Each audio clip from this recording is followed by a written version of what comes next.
Right, quite a few of you know me. You probably don't know Alison, because our collaboration is not exclusively poetry. So I'll let Alison say a bit about it first. Alison. I'm not a poet, I'm an artist, so I'm sort of the odd one out here. We met some time ago when I was doing an exhibition and I invited Tammy to write some poems in response to my sculpture. I make sculpture, so I work with materials in a poetic way, and that was how we met. And then for this we were talking about various ideas. I was at a point in my own artwork where I wasn't sure what I was doing, and so when I'm in that situation, it's time to experiment, and collaboration is an exciting way to work. And we had quite a few shared ideas. We come from the same part of London. There have been some themes tonight that I think kind of maybe cross over with some other things that we're interested in. So we have a few props, which Alison is now going to bring out. And I'll say a bit more about our collaboration. We're both quite interested in the way that our work can extend beyond typical frameworks, the wall, the floor, the page, and more widely we have sort of shared ideas about journeys, rites of passage, urban renewal, and the reverse of that. We quite like detritus, decay, and a lot of Alison's materials are found materials. I've written 3 new poems based on Alison's recent work. I can point those out to you as things are coming up there. But they're also informed by London, particularly the area around Lambeth and Kennington, which is an area that Alison and I share because we both live and work there. And William Blake's been a bit of a presiding spirit for both of us. So I think a couple more to come out. What else can I say? We're channeling what we think at the moment feels like a particularly kind of urban malaise creeping through London that began before Brexit. But the last poem I'm going to read is a kind of post-Brexit, so we're still working through a lot of these ideas and themes in the collaboration. Right. Good. Okay, so the first poem is very much based on William Blake, and I've actually nicked a few lines from Songs of Innocence and Experience.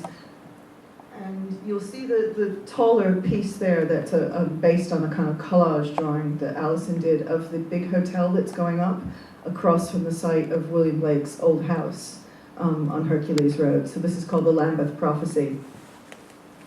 In ancient rain, tender gardens stripped, I'm caught in the drag of giant girders, soon another luxury city view.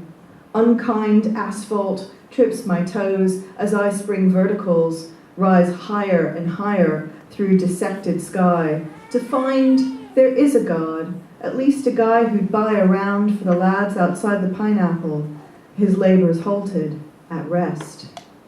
Progress, raising, sweeping clean, I must take stock, the oak, the echoing green, before I gutter, stumble drunk. The quick buck backs the trend. This season, it's dismal grey, as in battleship, storm cloud, steel.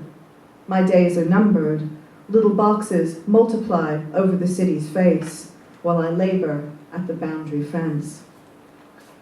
I'm sure a lot of you have been admiring the lovely golden tumbleweed that we've brought with us tonight, on the bus, I might add, which there was an old lady who liked it very much and wanted to know what it was, so she was quite impressed to hear it was a sculpture. And so I immediately looked at it and thought of the legend of Midas, and you know, everything Midas touched turned to gold, so this is a poem called Auntie Midas.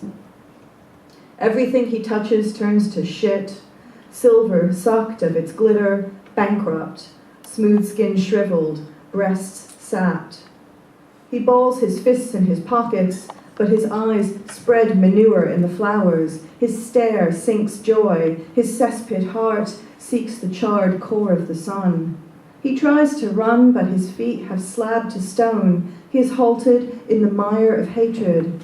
This is the world he's made, although he's quick to pass the mantle to the next man, his curse, his disease. He breeds dirt from dirt. His cry is a wheeze in the dark. Help me, dig me out. Alison's quite interested in zombies, I think it's fair to say. And she's done several drawings that she entitled Zombie Girl. And you'll see one of them up there. So this is just called Girl. Comes from nowhere, no great shakes, a slip, a trick, a single polka dot, dancing on her own. In the swoosh of the train she is gone, to trip the switch of her heart, to fill the gap. Mind you, she's been there before and it sucks. She's stuck on night shift, flashing her dugs, doing her bit, and for what? No one gets it. She holds her tongue, but Slippy Lizard can't be tamed, sliding over cusses, tequila, semen. She's good for nothing because nothing's good. Sirens drown out violins, and crows swoop to carnage in the street. For this final poem, we would like some volunteers. You'll see we've put Alison's placards against there, and so can I invite any member of the audience who would like to come and get a placard and stand behind me as I read the last poem. This won't work, guys, until you come up and do this. This is no audience participation. Good, come on, get up there. Excellent, thank you.